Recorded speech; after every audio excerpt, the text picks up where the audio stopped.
Hello बच्चों, आप सभी का स्वागत है ध्यानम ऑनलाइन क्लासेस में। This is your Rupam sir from Dhyanam classes. Day 17 में आप सभी बच्चों का स्वागत है। डे 17 में आप सभी बच्चों का स्वागत है। आप लोगों का जो सीरीज चल रहा था, पोइट्री चल रहा था, और पोइट्री का चैप्टर नंबर 5 जो मैंने पिछले वीडियो में कंप्लीट किया था वह कंप्लीट हो चुका है। आज उसका question answer, objective plus summary, एक ही वीडियो में ऑब्जेक्टिव, क्वेश्चन आंसर, समरी तीनों इंपॉर्टेंट है। आपसे वादा रहा, आपने अगर पूरा वीडियो वॉच कर लिया बच्चों, एक भी मार्क बाहर नहीं जाएगा। साथ ही आप सभी बच्चों से अनुरोध है, वीडियो को सबसे पहला शेयर करें, अधिक से अधिक अपने दोस्तों के पास शेयर करें। जिनका भी आप भला चाहते हैं उन सभी बच्चों के पास इस वीडियो को शेयर करें। जो बच्चे इंग्लिश में पुअर हैं, क्लास 12, पता ही आप लोगों को ध्यानम ऑनलाइन क्लासेस की ओर से क्लास 10th और 12th के लिए जो है क्रैश कोर्स लॉन्च हो चुका है, वह भी बिल्कुल निःशुल्क। तो मैं बता रहा था, पोइट्री का चैप्टर 5 हमारा एन एपिताफ था। एन एपिताफ का जो है कंप्लीट हो चुका है, और जो है आज हमारा जो इस वीडियो के माध्यम से question answer plus summary objective, ये तीन चीज आज इस वीडियो में हम लोग कंप्लीट करेंगे। ठीक है, तो आप सभी बच्चों से अनुरोध है, अधिक से अधिक वीडियो को शेयर करें, साथ ही चैनल को सब्सक्राइब करें। ठीक है, चलिए आगे बढ़ते हैं। वीडियो को आगे बढ़ाते हुए एन एपिताफ का अर्थ मैंने बताया था बच्चों, क्या होता है? समाधि लेख। एन एपिताफ का अर्थ क्या होता है बच्चों? समाधि लेख, यानी किसी समाधि पर लिखा गया कुछ पंक्ति को ही हम लोग क्या कहते हैं? समाधि लेख कहते हैं। जो किनके द्वारा कंपोज किया गया है बच्चों? तो वाल्टर डे ला मेयर के द्वारा कंपोज किया गया है। किनके द्वारा कंपोज किया गया है? वाल्टर डे ला मेयर के द्वारा जो है कंपोज किया गया है। ठीक है, एन एपिताफ का अर्थ मैंने बताया था पिछले ही वीडियो में, क्या होता है? समाधि लेख। चलिए आगे बढ़ते हैं। सबसे पहला हम लोग आज का मोटिवेशन देखते हैं। अंदाजा ताकत का लगाया जा सकता है बच्चों, अंदाजा ताकत का लगाया जा सकता है, हौसलों का नहीं। तो आज का मोटिवेशन आप सभी बच्चों के लिए था, जो अंदाजा ताकत का लगाया जा सकता है, हौसलों का नहीं। अगर आपका हौसला बहुत ऊंचा है तो आप दुनिया में कुछ भी चीज को प्राप्त कर सकते हैं। कैसा भी कठिन, कोई भी सफलता कितना ही कठिन क्यों ना हो, आप उस पर विजय पा सकते हैं। लेकिन आपके हौसलों में जान होनी चाहिए, क्योंकि आपको बहुत सारे मोटिवेशन में भी देखते होंगे, जो हौसला होना चाहिए, कोशिश करने की क्षमता आप में होनी चाहिए। ठीक है, आगे चलते हैं हम लोग। Objective type questions, objective type question देखते हैं। जो पहला क्वेश्चन है हमारा आज का, जो पहला क्वेश्चन है, क्या कहा जा रहा है? And when I crumble who will remember who is I in the line. ध्यान से समझिएगा, एंड, और जब मैं मर जाऊंगा, हु विल रिमेंबर, तुमको कौन याद रखेगा। और यहां आई जो है इस पंक्ति में, यहां देख सकते हैं वह किसके लिए आया है, किसके लिए आई वर्ड का जो है यूज किया गया है। आई यहां पे वर्ड है, लेटर नहीं बोलिएगा। आई एक पर्सनल प्रोनाउन के रूप में यूज हुआ है, ध्यानपूर्वक समझिएगा। आप लेटर बोलने का गलती ना करें, एकदम सही वे में पढ़े। ठीक है बच्चों, तो and when I crumble who will remember who is I in the line. और यह क्वेश्चन आप देख सकते हैं बच्चों, कब पूछा गया है? 2021 में, यानी 2021 में जो है यह क्वेश्चन पूछा गया है। और इसका राइट आंसर क्या होगा? Option A, poet. यानी पोएट अपने लिए जो है आई वर्ड का यूज करते हैं, पोएट अपने लिए जो है आई वर्ड का यूज करते हैं। ठीक है बच्चों, ध्यानपूर्वक। क्वेश्चन नंबर 2, आप इसका स्क्रीनशॉट ले लिए हैं? चलिए आगे चलते हैं। क्वेश्चन नंबर 2 देखिए बच्चों। In which poem does the poet express his sad feeling for a beautiful lady. यानी कह रहा है, इन विच पोएम, किस कविता में, does the poet express his sad feeling, अपनी उदासी भरी फीलिंग जो है किस कविता में जो है एक्सप्रेस करते हैं एक सुंदर महिला के लिए। तो याद रखिएगा, एन एपिताफ में जो है एक सुंदर महिला के लिए कवि अपने जो है उदासी भरा संवेदना को व्यक्त करते हैं। एन एपिताफ में क्वेश्चन पूछा गया है, आप लोग याद रखिएगा।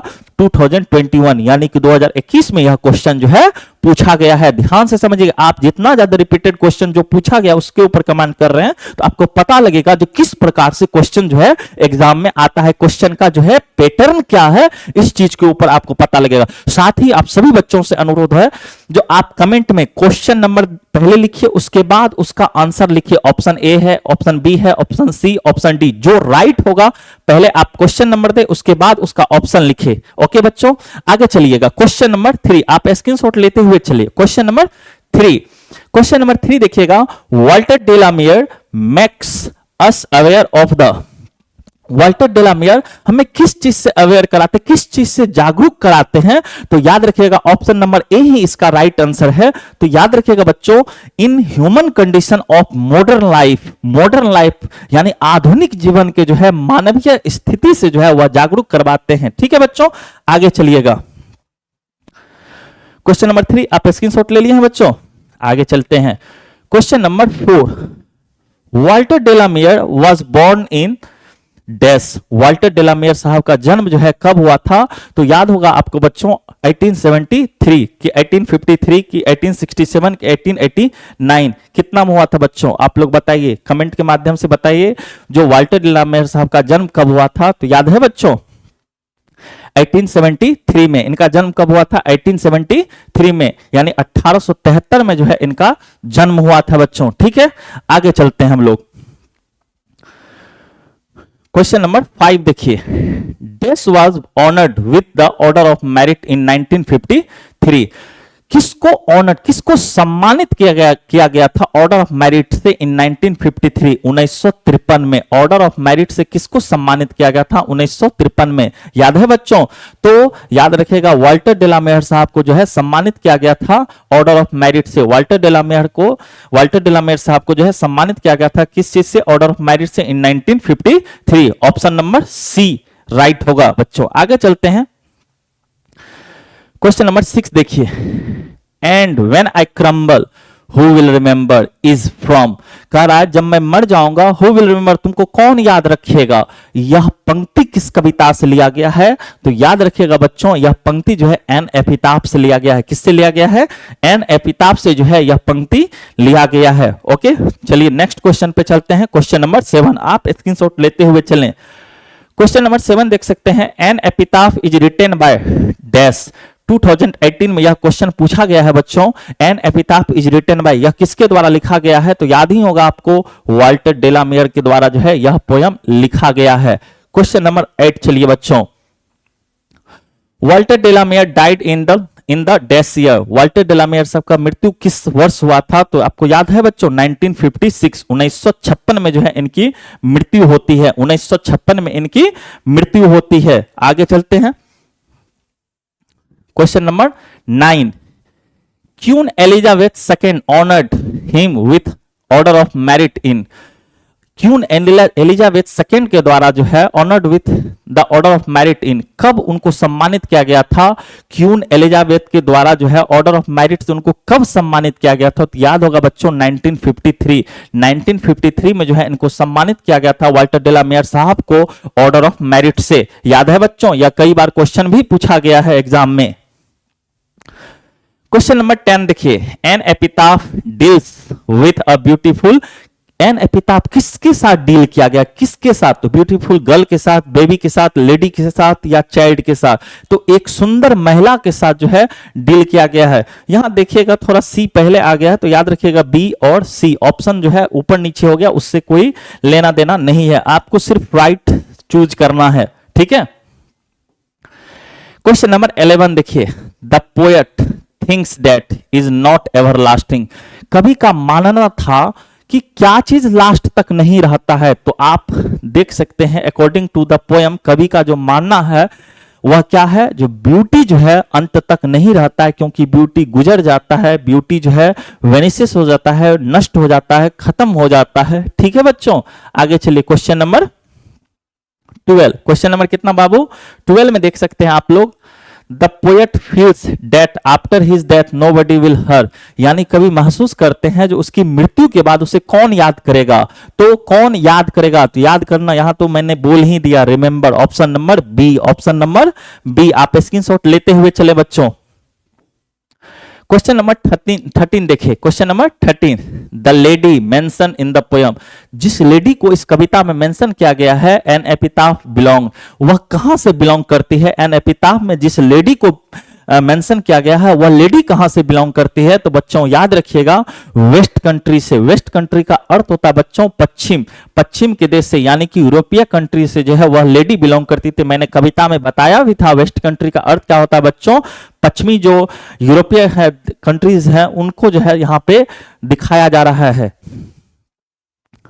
आगे देखिएगा, the word crumble in line 6 of the poem, यानी कविता के छठम पंक्ति में जो है, छठी पंक्ति में जो क्रम्बल है वह उसका मीनिंग क्या होता है। एन एपिटाफ में किसको रेफर किया गया है, बॉर्न को, सफर को, लाइव को, डाई को। तो मैंने बताया था क्रम्बल का अर्थ क्या होता है, डाई, क्रम्बल का अर्थ क्या होता है, डाई। तो ऑप्शन नंबर डी, आप स्क्रीनशॉट लेते हुए चलिए आगे चलते हैं।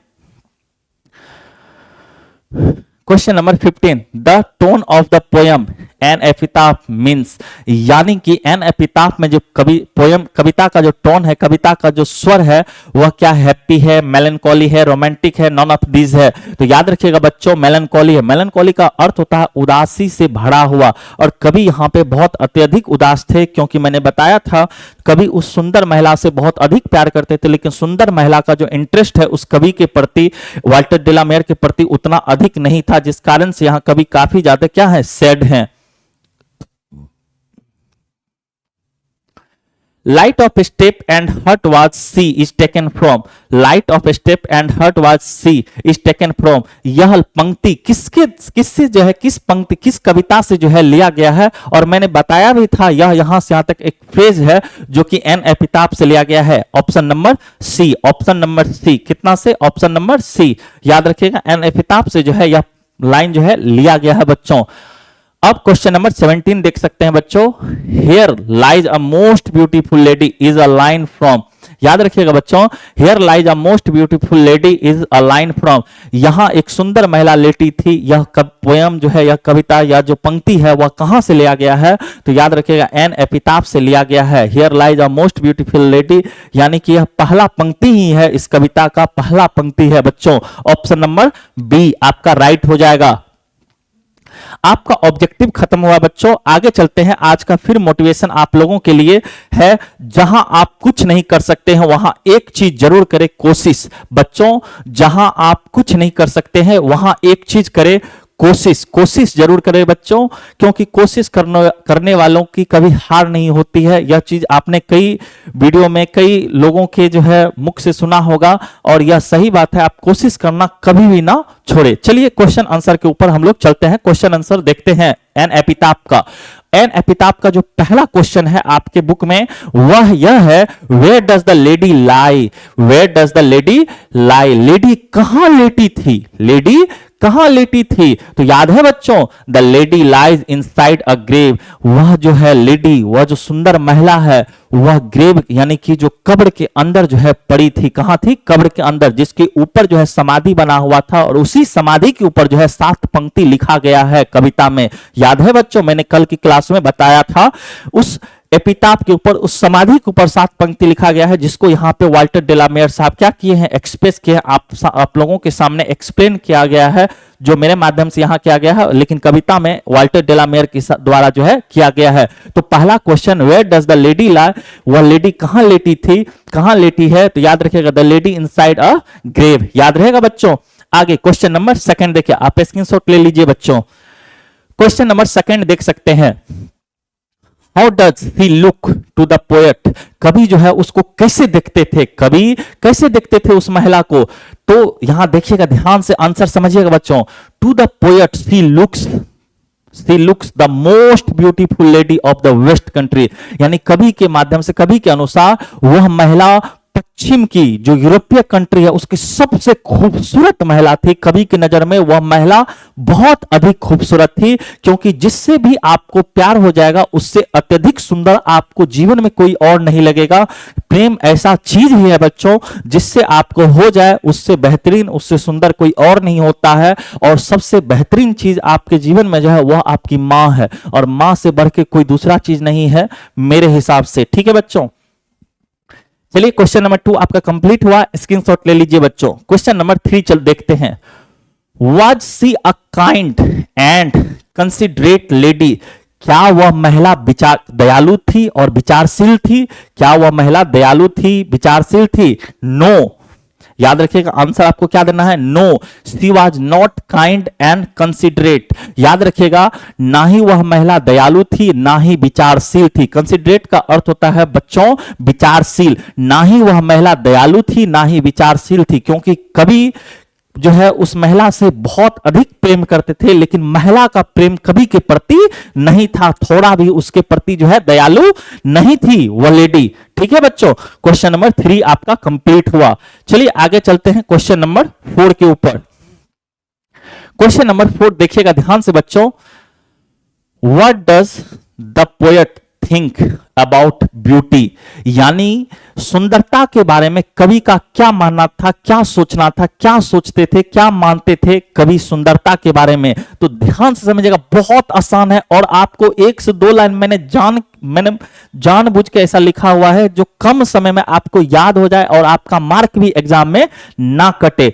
तो ध्यान से देखिएगा, अकॉर्डिंग टू द पोएट, कवि के अनुसार ब्यूटी इज वेनिसेबल।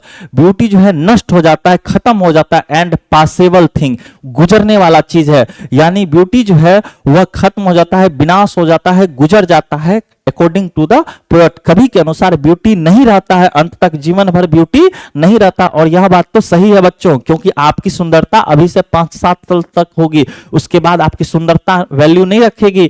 आपने क्या किया है, कितना सफलता आपने अर्जित किया है, वह चीज देखेगा आपका समाज, आपका शहर, आपका देश। इस चीज में ध्यान रखें इस बात को। ठीक है बच्चों, सुंदरता मैंने नहीं रखती है। क्वेश्चन नंबर 4 आपका कंप्लीट हुआ, स्क्रीनशॉट लीजिए बाबू।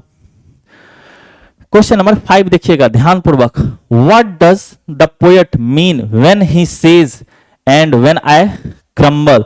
यानी कि what does the poet mean, यानी कवि का क्या मतलब था व्हेन ही से, जब वह कहते हैं and when I crumble. Crumble का मतलब क्या? जब मैं मर जाऊंगा। तो याद है बच्चों क्रम्बल का अर्थ क्या होता है? यानी कि क्रम्बल का अर्थ मैंने बताया था डाई, यानी क्रम्बल जो वर्ड है वह किसको रेफर करता है? डाई को रेफर करता है। ध्यानपूर्वक आपको जो आंसर में लिखना है एग्जाम में, द पोएट मीन्स, कवि का मतलब है, अर्थ है, व्हेन ही से, जब वह कहते हैं, एंड व्हेन आई क्रम्बल, तो याद रखिएगा डेट व्हेन ही डाइड, जब वह मर जाएंगे। आप ऐसा लिख के आइए एग्जाम में, आपको याद भी हो जाएगा। आप प्रैक्टिस कीजिए, आपको याद भी हो जाएगा और आपका पूरा मार्क भी आएगा बच्चों। कम शब्द का प्रयोग मैंने इसलिए क्योंकि कम शब्द से आपको याद भी होगा, और आपको ऐसा वर्ड मैंने यहां यूज किया है जो आपका मार्क भी नहीं कटेगा बच्चों। चलिए आगे चलते हैं। अब जो एन एपिताफ का समरी है उसके ऊपर हम थोड़ा सा चर्चा कर ले। एन एपिताफ का समरी अगर आपको दे दिया जाए एग्जाम में लिखने के लिए तो ध्यानपूर्वक समझिएगा। Write the summary of an epitaph, यानी कि ऐसे दे देगा एग्जाम में, एपिताफ के ऊपर आप समरी लिखे। और यह जो पूछा गया है याद रखिएगा 2011 में पूछा गया है, 2011 में, 2017 में, 2021 में पूछा गया है। यह 3 बार क्वेश्चन जो है अभी तक पूछा गया है बच्चों। ठीक है, इसका समरी, एन एपिताफ का समरी अभी तक में 3 बार 2011, 17, 21, 11, 17, 21 में पूछा गया है। चलिए देखते हैं आपके एग्जाम में अगर आ जाए तो आपको क्या लिखना है। आप ध्यान से 2 बार 3 बार घर पे प्रैक्टिस करें, उसके बाद आप स्क्रीनशॉट ले लें और 2 बार 3 बार कम से कम प्रैक्टिस करें। उसके बाद बिना देखे लिखने का प्रयास करें, जिससे आपका, अगर आपको बिना देखे लिखने आ जाता है तो आपके लिए बेहतरीन हो जाएगा। एग्जाम में आएगा तो आप अच्छे ढंग से लिख पाइएगा और आपको अच्छा मार्क भी आएगा बच्चों। चलिए आगे चलते हैं, देखते हैं आपको क्या लिखना है एन एपिताफ में। तो ध्यानपूर्वक समझिएगा बच्चों, an epitaph is a beautiful short poem. An epitaph एक जो है लघु जो है कविता है, एक सुंदर लघु कविता है। कंपोज, जिसको कंपोज किया है किसके द्वारा? वाल्टर डेलामेयर साहब के द्वारा जो है इसको कंपोज किया गया है बच्चों। ये पहला पंक्ति में आपको लिखना है। It is her touchable poem, यह हृदय को छू लेने वाला जो है कविता है। याद रहेगा बच्चों, इन दिस पोयम, इस कविता में द पोएट टेल्स अस, इस कविता में कवि हमें बताते हैं about the most beautiful lady of western country, एक पश्चिम की सबसे सुंदर महिला के बारे में है इस कविता में कवि हमें बताते हैं, जो हु इज नो मोर, जो अब नहीं रही, इन दिस वर्ल्ड, इस विश्व में, इस दुनिया में जो अब नहीं रही। She was light of step and heart, वह कैसी औरत थी, कैसी लेडी थी, तो मैंने बताया था ये फ्रेज है जिसका अर्थ होता है मतलब ऐसी औरत जो घूमते फिरते रहती है, जिसपे किसी प्रकार का परिवर्तन नहीं हो, जिसपे किसी प्रकार का कंट्रोल ना हो, नियंत्रण ना हो, उसी को क्या हम लोग बोलते हैं, she was light of step and heart. Okay बच्चों, आगे चलिएगा।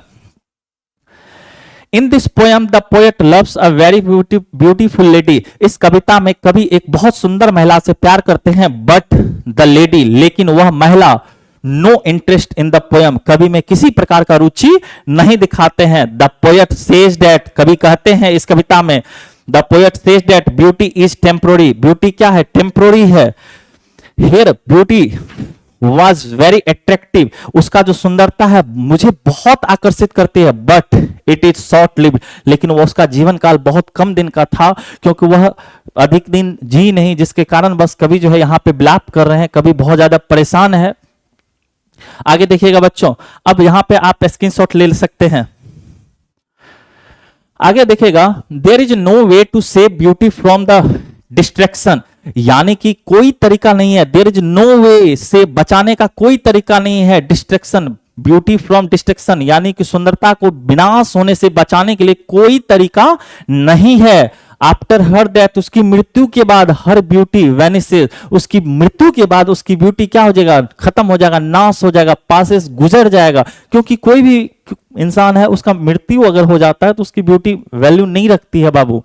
ध्यानपूर्वक समझिएगा आगे। The poet loved her so much, और कवि उससे बहुत ज्यादा प्यार करते हैं, that when she was dead, मृत्यु के बाद भी कवि का ऐसा मानना था अगर वह महिला मान लो जो मर भी जाते हैं तो मैं उससे बहुत प्यार, एक ऐसा चीज ही है बच्चों जो अगर कोई इंसान से आपको है, अगर वह इस दुनिया में नहीं भी है तब भी आप उससे प्यार करते हैं बच्चों।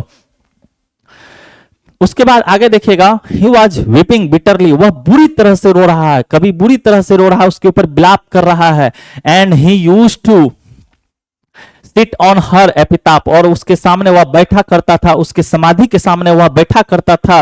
Where she was laid down, जहां वह लेटी रहती, जहां वह औरत लेटी रहती, जहां पे उसको दफनाया गया था वहां पे वह बैठा, यानी कभी बैठ करके जो है विलाप करते रहते थे, कभी जो है उस लेडी को, उस सुंदर महिला को याद करते रहते थे, और उसी याद में जो है यह कविता भी जो है कंपोज हुआ है बच्चों। ध्यान में, तो एक है तेरी याद याद याद रह जाती है, सुने होंगे आपने, सुना होगा आप लोगों ने यह गीत, तो याद ही बस रह जाती है, उसके बाद कुछ नहीं, लेकिन आप लोगों को सिर्फ यहां पे समरी याद रखना है और किसी को याद नहीं रखना है बच्चों। कह रहा है द पोएट फील्स, कवि महसूस करते हैं, nobody will remember after his death, उसकी मृत्यु के बाद उसे कोई नहीं याद करेगा। एट लास्ट, अंत में, द पोएट सेज, अंत में कवि कहते हैं, ब्यूटी इज वेनिसेस, ब्यूटी नष्ट हो जाती है, बट द मॉरल वर्क, जो नैतिक काम है, ऑलवेज भी रिमेंबर्ड, जो नैतिक काम है वह हमेशा याद रहता है बच्चों। चलिए, आज का क्लास खत्म हुआ। आप सभी बच्चों को मैं धन्यवाद व्यक्त करता हूं, आपने जो प्यार दिया है उसके प्रति, और आप सभी बच्चों से अनुरोध है आप अधिक से अधिक इस वीडियो को शेयर करें, लाइक करें, और आप अपने ऊपर अधिक से अधिक समय दें, क्योंकि एग्जाम आपका नजदीक आने वाला है बच्चों, और नजदीक आने का मतलब है आप अपना पढ़ने का समय जो है वह बढ़ा दें। धन्यवाद।